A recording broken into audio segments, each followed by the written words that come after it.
This is The Discourse with Dr. Ken.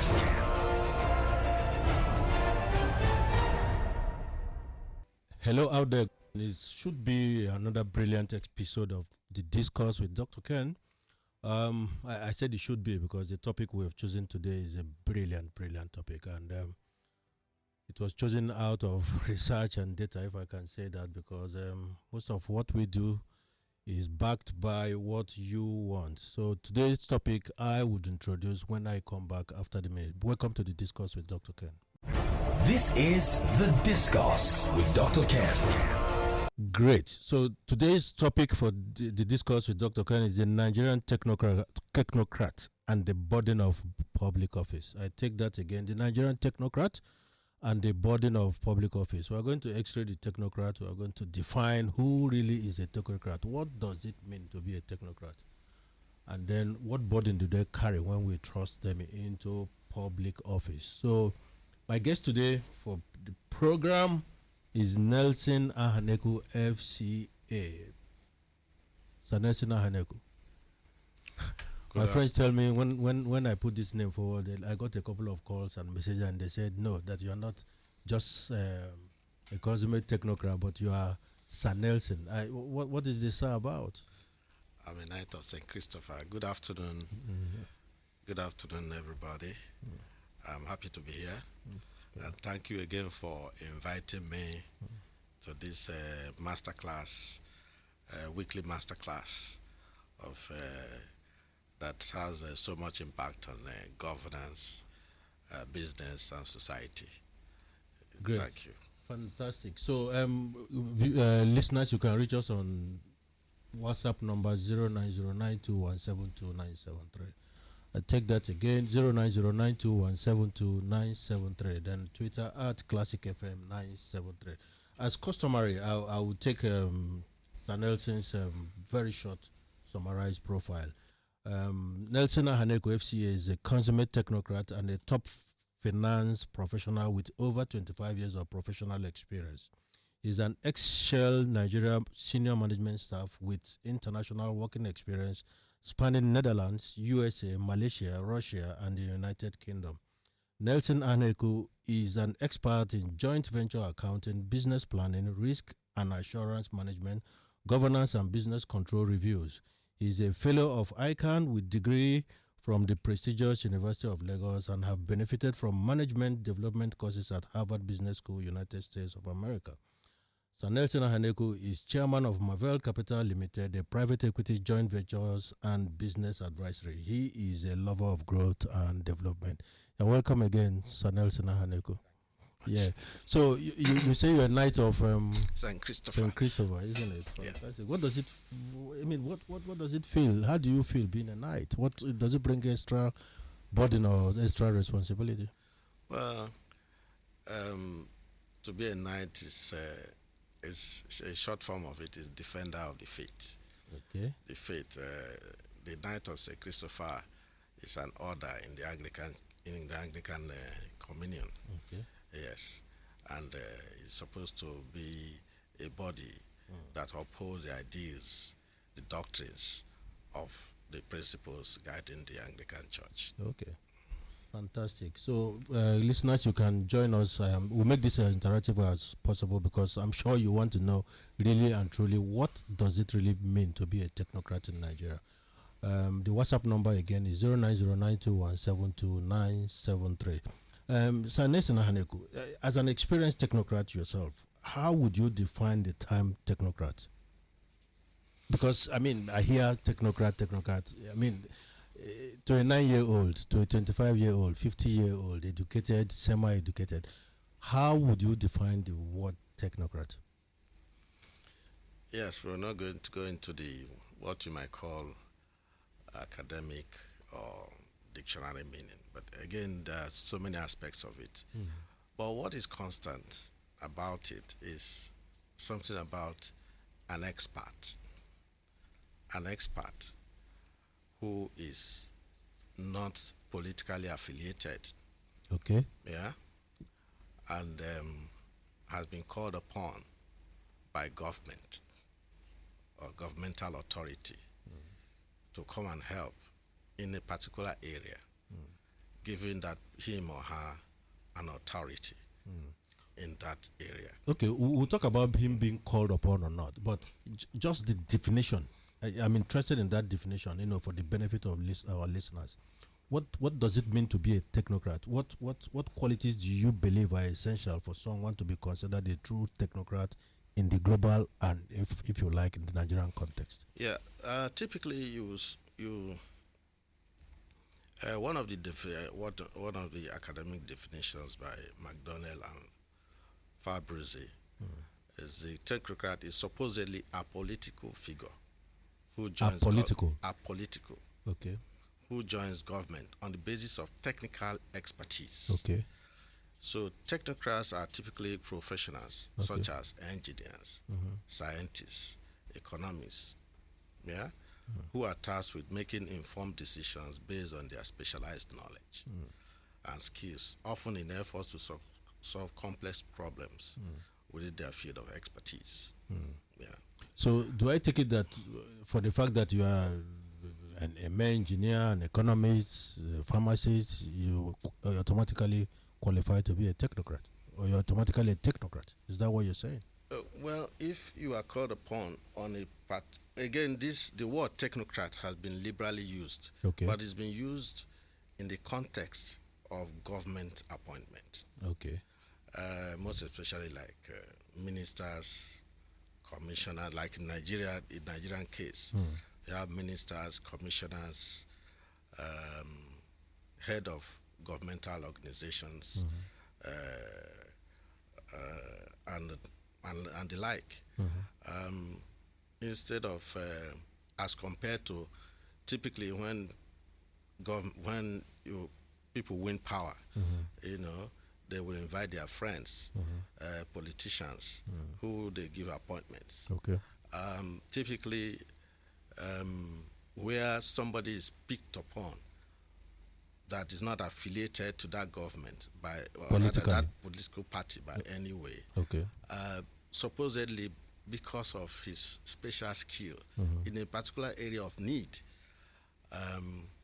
that person could be termed as a technocrat because he's not affiliated. He didn't join them in winning the elections, in campaigning, and all of that.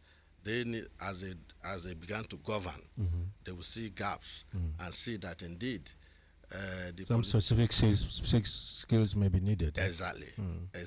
And expertise. Yeah. And it has evolved over time, actually, because for a lot of times when we talk about technocrat, most times there are people who have worked in the international organizations, like the World Bank, in the Nigerian case, and the one that is very popular is Ahaneku Iweala, for example, in Nigeria. Okay. Ezekwesili. What of those produced by multinationals? Yes, indeed, they could well be grown. They are grouped in that same form, same category. Really. Yeah. But there have been a bit of what they call a bit of a debate, a bit of disagreement that why is it focused on people who have worked abroad? Okay. Yes.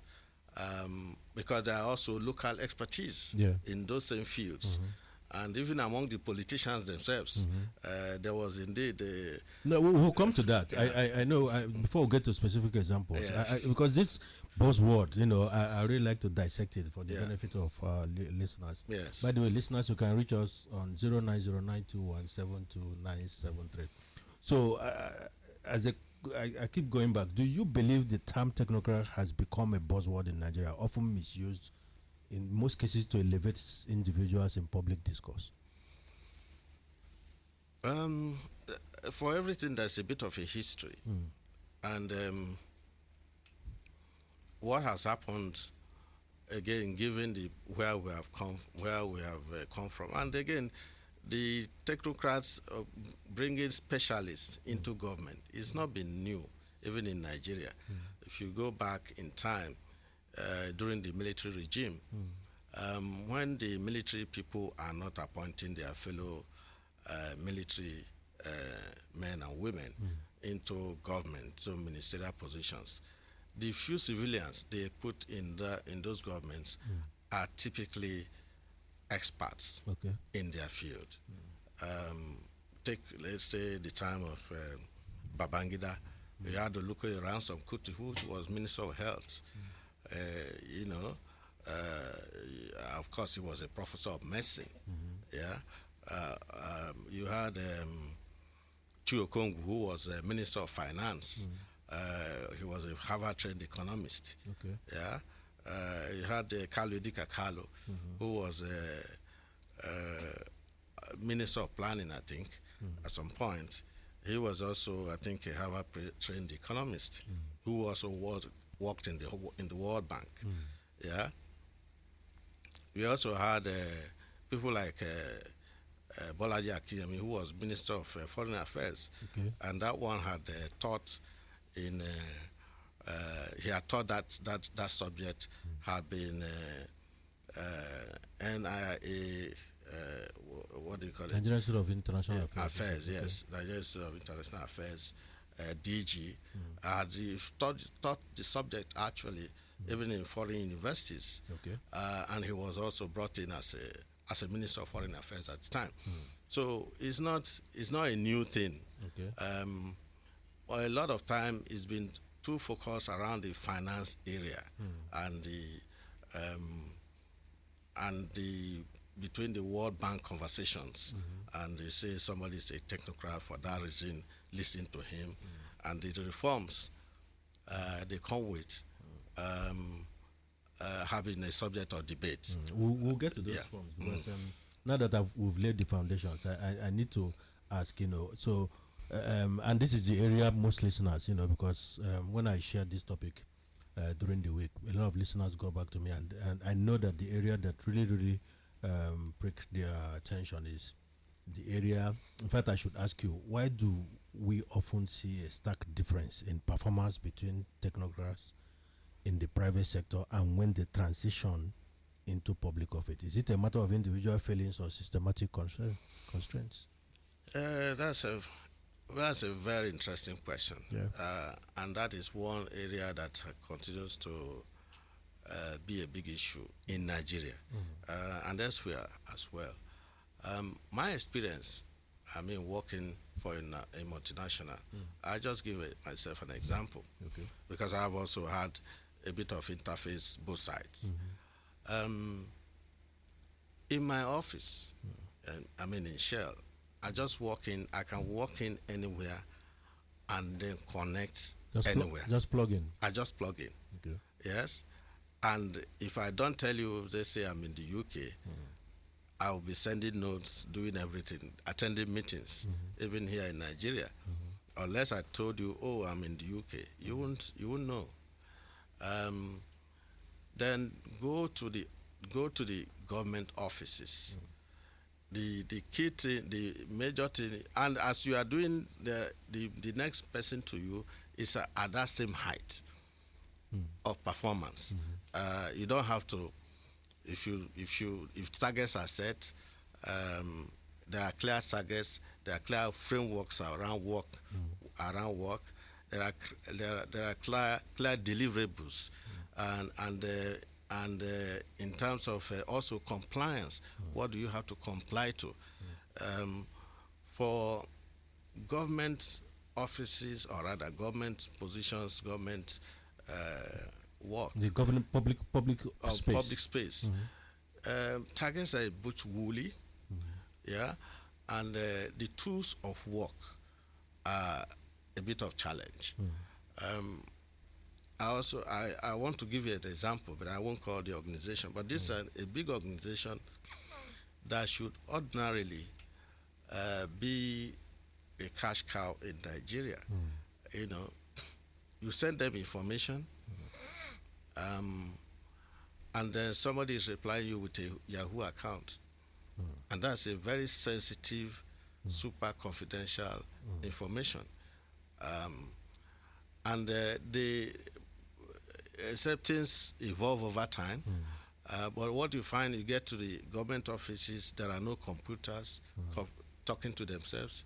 In these days of information technology, and these are regulators that are supposed to be supervising the whole economy, you know.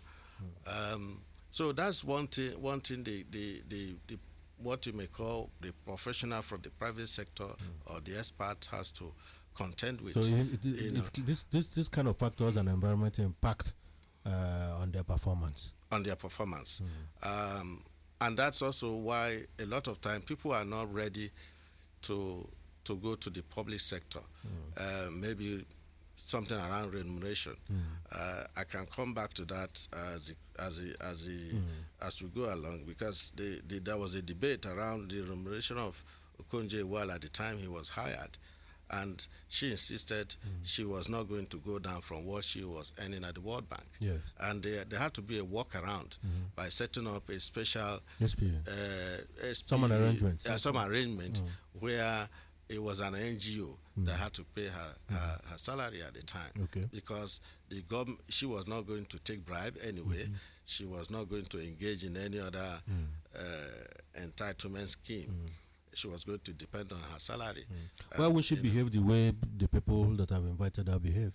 Because I hear you say she won't take something. I mean, again, if I'm inviting you to my house, you should behave the way I behave, isn't it? Well, again, you behave the way you behave with your standards and all of that. Don't forget, you are coming from somewhere. Part of what you are coming with is your reputation, is your brand. What you also find with quite a lot of these professionals who come in for a specific period, they are also looking to go back to that system. They don't want to damage all the they don't want to burn their personal brand equity and reputation you've built. So you may as well not come at all. You might as well not take the job. That's why. So why do they take it? Because the question is, they take it and we see a stark difference in performance. And like you said, it's not a new thing, but 20 years down the line, we still have the trend going. Yeah, that is true. For everyone who has taken it, at the minimum 10 would have rejected. Really? Yeah. At the minimum 10 would have rejected. And that is not being unpatriotic. Well, it's not being unpatriotic, because it's even being patriotic in the sense that, look, I can't work in this kind of system. There's no way I can function. You go in and help and improve the system. Well, again, as we go along, the people who, they've also seen the things that happen to their colleagues who have gone, and their rate of success, and some of them at the danger of their lives. Okay, so when I hear you, my interpretation, because I've worked with multinationals, and led one. So when I hear you, what I silently hear is difference in culture and environment. So some argue that Nigerian political culture, for example, is inherently incompatible with a technocratic efficiency. Do you believe this is a valid assessment or oversimplification, if I can use the word, of a complex issue? Well, if you look at the conversations on paper, I mean, everybody wants something good, isn't it? And if the president makes his statements, all the statements are never bad. The ministers, when they talk, their statements are very altruistic, very target setting, welfare of the people, and all of that. But what you also find, they basically have to start from ground zero. They have to learn. build the system, and as we go along, we'll talk about that. You will talk about what some of them have contributed, at least some of the names we've great. seen. We're going to go on break, a very quick one. When we come back, I'd like to really, really dwell on this culture and the difference in environment, how it can make or mar a technocrat in the public space. Listeners, you can reach us on 09092172973. But I go on break. Please hang in there. We'll be back in a minute. This is The Discourse with Dr. Ken. Great. Welcome back. This is Discourse with Dr. Ken, and today's topic is the role the technocrat plays in the public space and the challenges they face. Who is really a technocrat? And we have with me Sir Nelson Ahaneku, FCA, couldn't be a better guest to describe and discuss today's topic. There are the plethora of messages already, Sir Nelson. I'll read a couple of them as we go along. But maybe I should take one from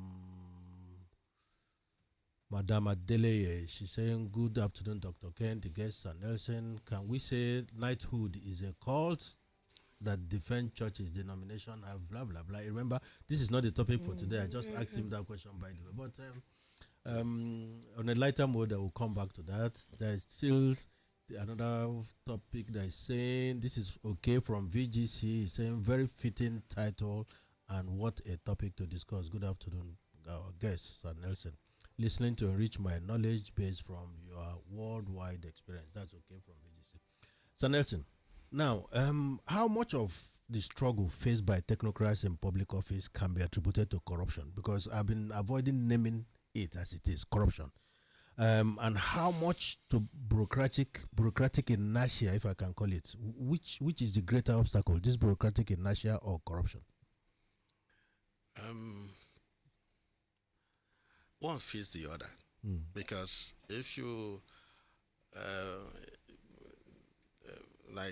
one of the comments. One of the comments is that at the end of the day, the people in the civil service, the people in government. By the way, they are qualified people. Yes, they are your colleagues. They've been there in government as civil servants or public servants, and for you to now come and say, "Oh, you are coming with something extra," you really, there has to be a fight. Yes. The word corruption is a bit nebulous. okay. So I don't like to talk so much about corruption. So I would like to get into the, as you say, bureaucratic inertia. You see, this is why technocrats struggle, because they run away from the problem, isn't it? Oh, well. Because that is, from what I hear, and I can see a lot of messages on the screen, people say this is the biggest obstacle they face, the environment and corruption. Well, that's why it's good to take it analytically also, to say inside the bureaucratic inertia is where who benefits and who does not benefit, coming.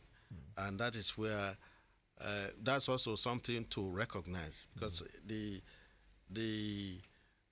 technocrat will want to transplant what he knows, what he's used to, the systems and processes. Talking about bureaucratic inertia, you're talking about systems and processes. Yes. Those who have succeeded are people who have been able, even with a fight, to be able to at least clear, put in place clear systems and processes, to work. We see that with Ezekwesili, what she did at the due process office, that's translated to the procurement legislation. What she did at the Ministry of Education, Solid Minerals, yeah. Where that place was clearly a totally disorganized place, where she had to say, okay, where are even the minerals? If we say investors should begin to come to this space, where are they minerals that? And she got them to chart them. And if you are going, if you go there now to say, I want to pay for license to mine for gold, and they can tell you where gold deposits are. And then again, the Ministry of Education. Again, we're talking about here somebody having the mind with a fight, obviously, and we can talk about what has happened after those people left. I've had conversations with a lot of technocrats, and I think you belong to that school of thought that says that, listen, they wouldn't waste their time dwelling on corruption. In fact, that if they have opportunity of public office, that they will factor in corruption in their plan. I know you belong to that school at all. What does that really mean? Well, when you say factor in corruption In the plan. because when you call it corruption, that will be painting somebody. Okay. Is back to the systems and processes. By the time you move something from a paper-based arrangement to a transparent system, enterprise-wide arrangement, it will be clear to everybody how the thing is flowing, how it's being tracked. So you don't have to say, "Oh, I'm changing something because you are corrupt." So if something has not moved from one table or from one process to the other, it will be clear to everybody. It's like the topical issue, even around, let's say, the fuel subsidy and the Dangote arrangement. I mean, by the time Dangote begins to produce, we'll begin to see, okay, so what, all this while you say we have been consuming so much, what is it? What is it that, because it's easy for us to see how much has Dangote produced, okay, and how much has it sent into the market. So if you say you are now subsidizing 24 million liters of petrol, it will be easy for us to see. If you say it's 90 million, it's easy for us to see. So also I get that. So technocrats bring clarity. Yes. And they simplify the process using technology, using knowledge, and all other equipment they have to the table. I have no doubt about that. Yeah. In fact, during the course of the year, I will bring a very senior public servant who will tell me why, in his own opinion, why technocrats struggle in public office. But let me ask you, how are Nigerian technocrats genuinely committed to public service, or do they view government position as just opportunities for personal gain and prestige? I think it's a mix, okay, because again, again, the definition we gave was that there was no political affiliation. And so at the beginning we gave a definition that no political affiliation. Now, they get there, somehow they get into the mix of political affiliation.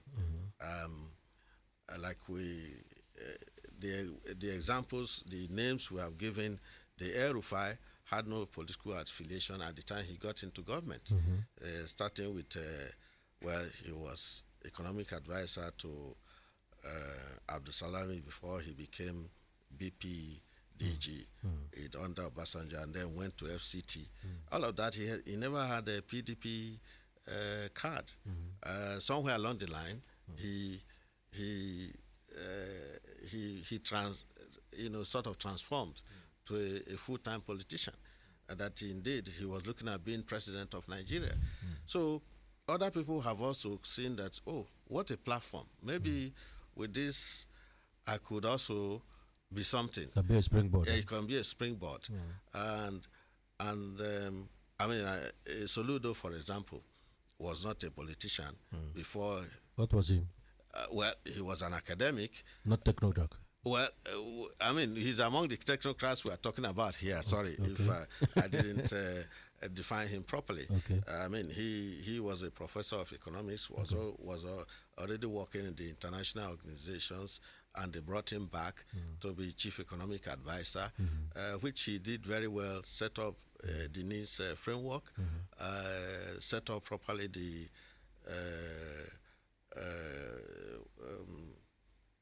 what do you call the statistics office, and then went ahead to be CBN governor. And of course, you saw the transformation he brought in the banking sector.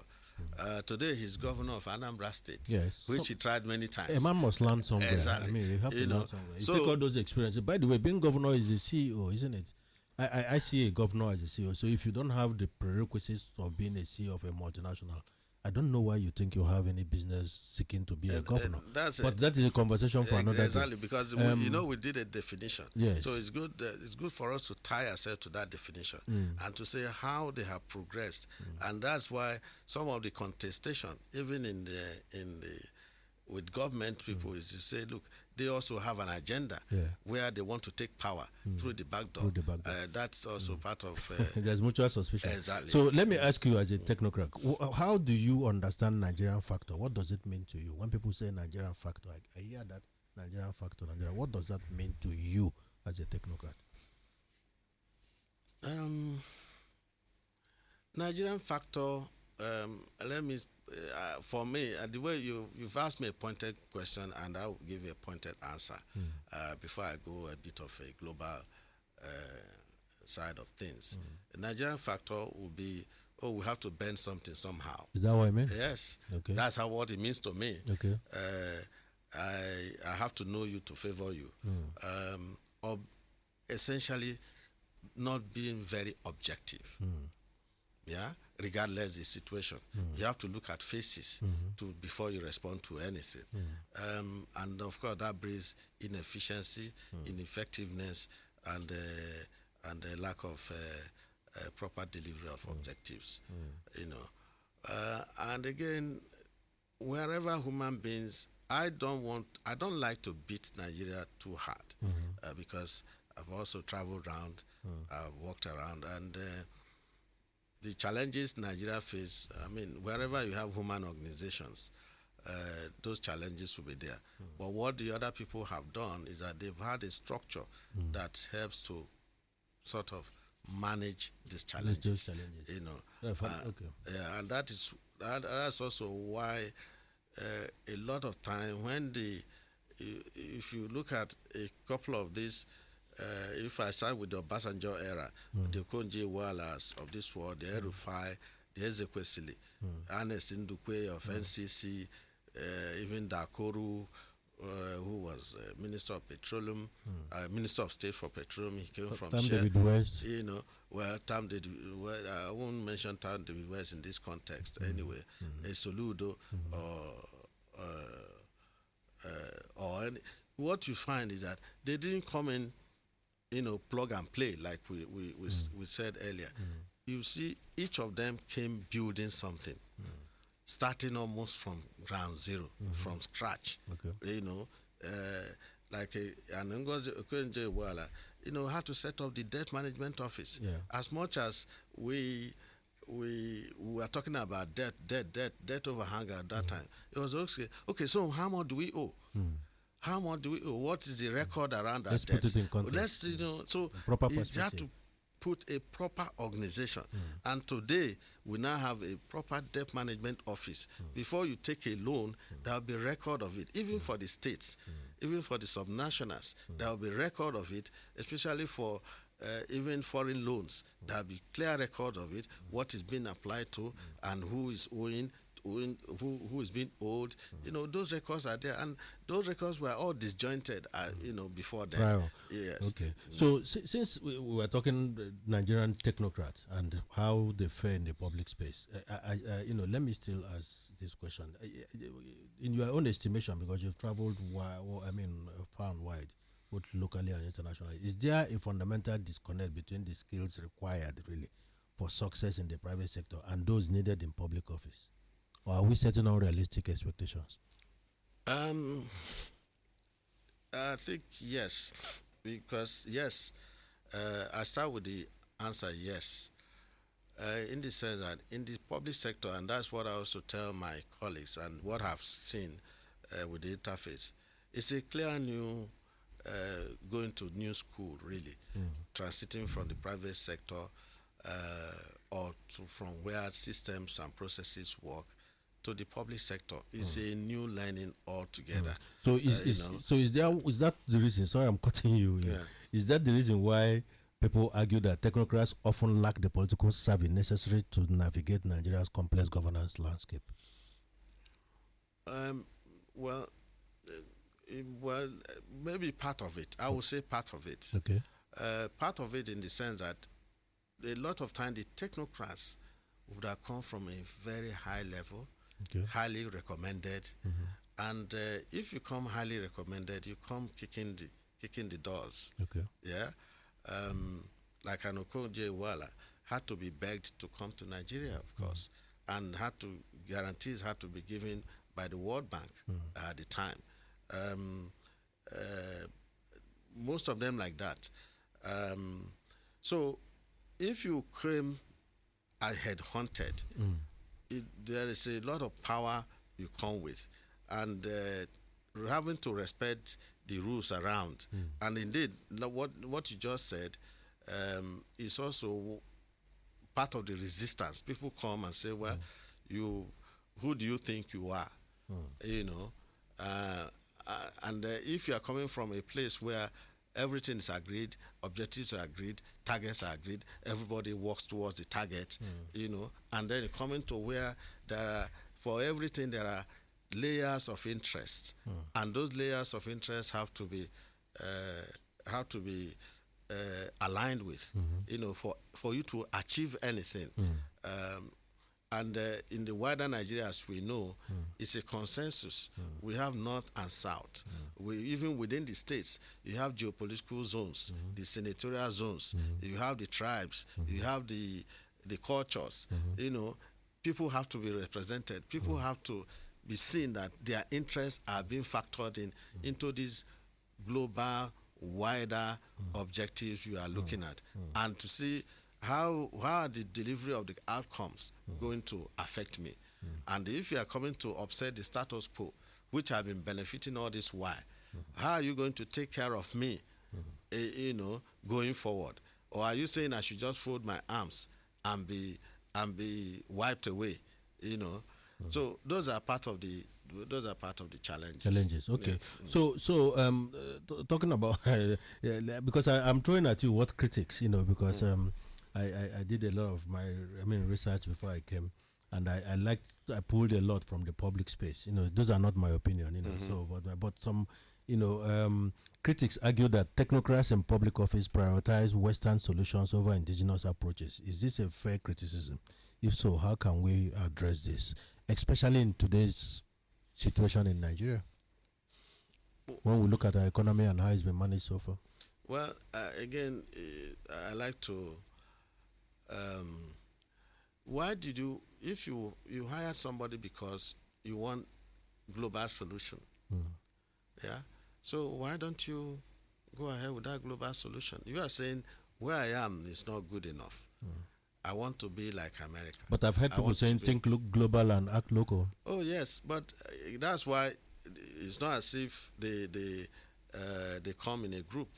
And indeed, I think part of our problem is that they don't come. They have just one Okonjo-Iweala, you know, and maybe he has one or two staff that he comes with. Whereas to make an impact, you need a critical mass of people to actually change things. You know, so I don't see, and the world now is a global village. You can't hide anymore. There's really nothing as local as we say it is local. Again, that local argument, a lot of time, is because we want to keep things as they are.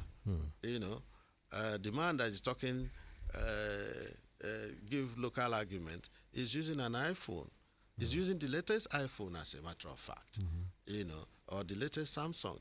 So how do you reconcile that? We are talking about global solutions. As we speak now, Nigeria is aiming to be a permanent member of United Nations Security Council. Yeah, you know, so are you going to? Who are there are only 5 members as we speak, and there are certain standards at that level. So if you bring some of your experts to say, at least walk me to some level that I can, you know, begin to make sense. You know, so there's nothing bad with that. Yeah, I didn't expect a different answer. You've just spoken like the technocrat you are. But people are saying, listen, the problem is local. Can we find local solutions? So are you really saying that, you know, international institutions and donor agencies, for example, do not influence, or they don't represent constraint in the actions of Nigerian technocrats in office? Well, I think part of the criticism, and I think it's more of a political criticism than the actual reality of things, is that they are branded what you call Brethren Woods representatives, and that the solutions they bring are Brethren Woods solutions. And for me, that is just one item. That's in the area of finance and public finance. There are bigger areas, and I can count. If I look closely, let's even take the Obasanjo era. If I take the Obasanjo era, for example, the Obasanjo era had an Okonjo-Iweala, which was finance. Okay, he had El Rufai. El Rufai was not finance, although he did privatization. Okay, Ezekwesili was due process. It was not finance. It was not Bretton Woods. Okay, Ernest Ndikwe, who did the bazaar for the telecom revolution, that's not finance, and we know what telecoms has contributed to this economy. What are you trying to say, Zali? So what I'm trying to say is that there's too much focus on finance, on the finance part of this, what you call technocrats, and we tend to lose what the other real economy have contributed. Yeah. The people we had technocrat in Ahaneku and agriculture. Exactly. So, and we know what he contributed during the time, and this is an expert in that area. That's what he studied. That's what he practiced at international level. And during the time he was agric minister, there was a clear paradigm shift, and we could see the moment he left, everything collapsed. Okay, and we are where we are now. And at the end of the day, we are now saying, looking back, those were now the golden era. Okay, so that should even further strengthen the fact that technocrats make a whole lot of difference. They do make a lot of difference. Okay. In our okay. Let's assume that you have a point there, but I ask you, because I know you very well and I've heard you converse, and I have heard you in a lot of public debates. And I know that you like to put models to when you talk about solutions, and when you submit in your debates and conversations. So given the challenges faced, because they have a lot of challenges in public office technocrats, should we reconsider their role in governance? Are there alternative models that might be more effective in the Nigerian context? Again, I look at it that, first of all, the technocrats don't fly from the moon, yeah, and they are also not imposed. It's because somebody has won an election. Let's say president has won an election. He's made promises, or governor has made promises, and the president himself, he could well have been coming from a technocratic background. Yes. Like the president, when he came from Mobile into politics, and when he was governor. In fact, in his Lagos State, there was quite a lot of technocrats in his government. Okay. And indeed, nobody has complained about Lagos State. It's at the federal level that this issue has come.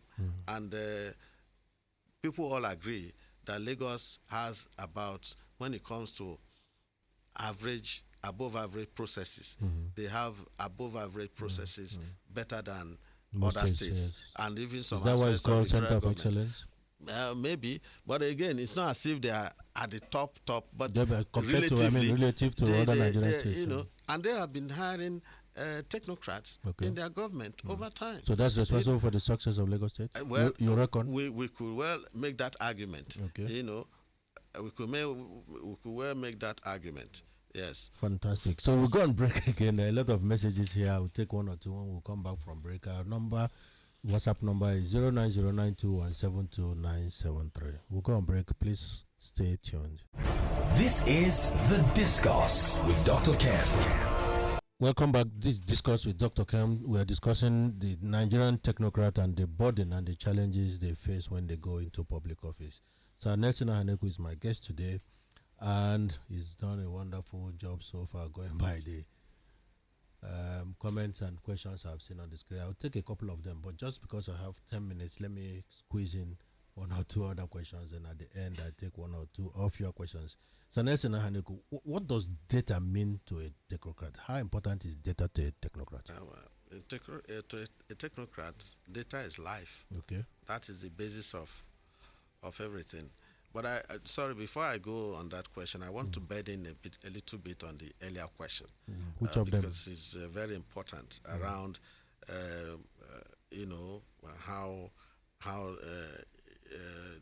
the technocrat, whether they are needed and all of that. And I needed to put the fact. I didn't say that. Oh, needed. rather, sorry. When we say they didn't fly from the sky, Yeah. it is when somebody has won an election and seen that. You said they are normally persuaded to come to join government so that they solve specific problems, problems, riding on some promises that may have been made during the campaign. So it's about so they are solutionists. The governments having clarity, or rather the chief executive, who is the president in this case, or having clarity to say, I have a gap here. I need to deliver on agriculture. Who can best deliver it for me? I need to deliver on power. Who can best deliver it for me? Yeah, I get need all to that. deliver, so if it's technocrats that delivers it for him, he brings that technocrat and all of that. He's a politician that delivers it for him. I get all that. But we've been doing this for 30, 40 years and look at where we are. Yes. So what's going on? Now, I think we let's also be deliberate about this. Okay.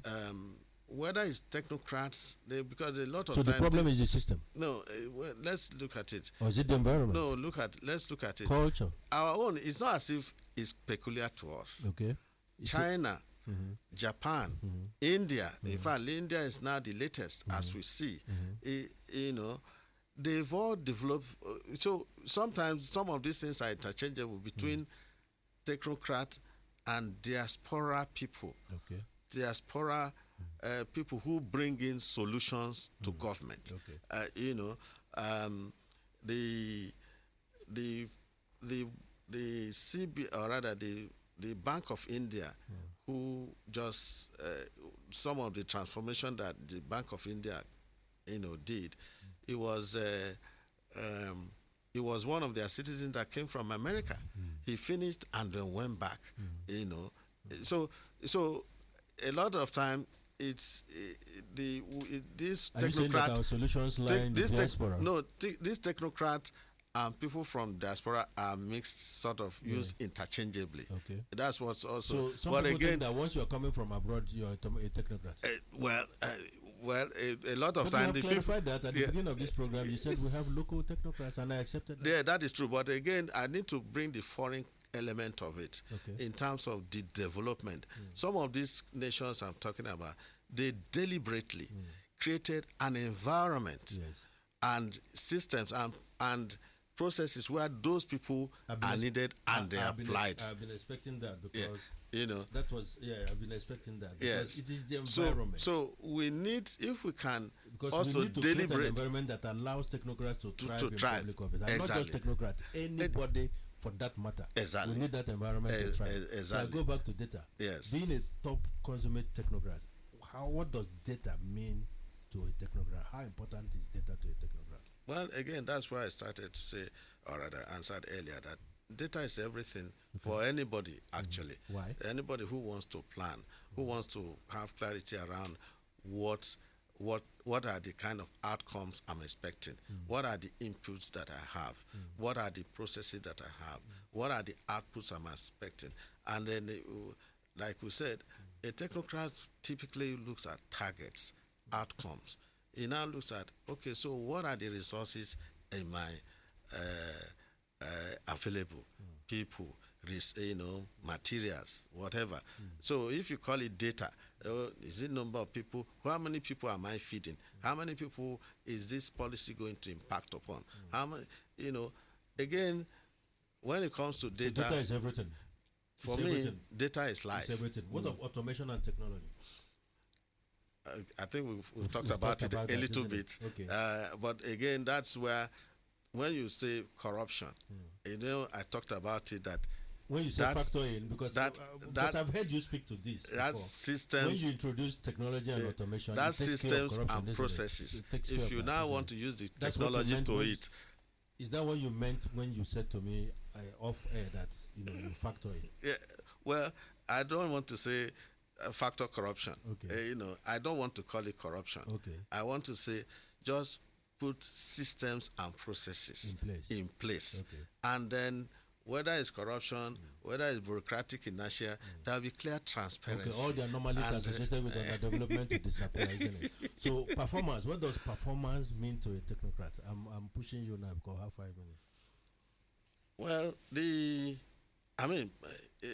having to review, having to set clear targets, having to define clear outcomes for anything you are doing. Otherwise, what's the point? There's no point. It has to be measured. It has to be measured. It's not managed. It's not managed. So okay. Again, that's what the technocrat brings. It's not as if it's not the public sector, they don't do it, but you see they're a bit woolly. Yes. They're a bit woolly in defining it. They have a relaxed relationship with it. They're a bit woolly with it. Whereas in the private sector, if you are not delivering on your profit, it's clear to everybody to see. You get the point. So there's a question. There's a technocrat from South Africa, but I think she's working in Nigeria at the moment. She's asked a pertinent question, and I'll ask you that as last question. But before that, politics versus economics. If you get the politics right, the economy will fall in place. Or if you get the economics right, the politics will fall in place. Where do you stand on this? I think, for me, they are not mutually exclusive. No, but where do you stand? No, which one do you get right first? They are not mutually. They are Which not one do you mutually pay attention to? exclusive. But it's about having a consensus, an agreement as to how things should go. Whether you call it politics, whether you call it economics, these are nomenclatures. No, I don't agree. You have to decide whether it is politics you need to sort out, and the economics will fall in place, or you sort out the economy and politics will fall in place. Yes, the organization, when people are together, the organization, the polity. It's a political statement. I thought you were a technocrat. So this technocrat from South Africa, I have 2 minutes to go, is saying, with all the issues and challenges I highlighted, would you as a technocrat take on public position if it comes to you? Yes, and that is because I want to help. Okay. Yes, because I want to help, and a lot of time, the people that's their disposition. Yes, the people who have gone in there, they've given up quite a lot. So quite pathetic, in fact, they live even better environments, better remunerations. Exactly. You see, Ahaneku her mother had to be kidnapped. She must have made a lot of impact on well, quite a lot of them. I have quite a lot of them. It's just that I think we have more than 1 million Okonjo-Iwealas, but we've not just given them the opportunity and then the kind of emphasis. And my point also I want to leave with is that we tend to focus too much on the finance end. Yeah, I heard you about that. And we are not sufficiently focusing on the production end, like power, like communication, like communication. So somebody like I know how important it is. Someone like an Omobola Johnson, did quite a lot in making sure that this whole this whole fiber optics and all of that are expanded, and that's why what we had today. And the next government, the moment they came, they just cleared out all of that, and then no new investment coming into that space. Is the predicament. That's underdevelopment. So anyway, we'll keep running at it. I'm sure Nigeria will get better and better. The place of the technocrat is well assured in governance. I think it is very, very important, but we have to create the environment for them to thrive. Exactly. So Nelson, we have 1 minute or so. As we end, what will be your proverb for the week and your music for the week? As traditional. Well, my proverb, I will say it in my language. Okay. And then I will also translate it. All right. What does that mean? That means that you cannot, because they kill people in war, you don't go to war. Okay. Yes. My music will be Evi Edna Ugodi. Okay. Obaro. Yes. Thank you very much, listeners. We had a fantastic topic today. Like I promised, I'll bring a top public servant who would give us their own perspectives of why technocrats struggle in the public space. Have a fantastic week ahead of you. And that's it on The Discourse with Dr. Ken.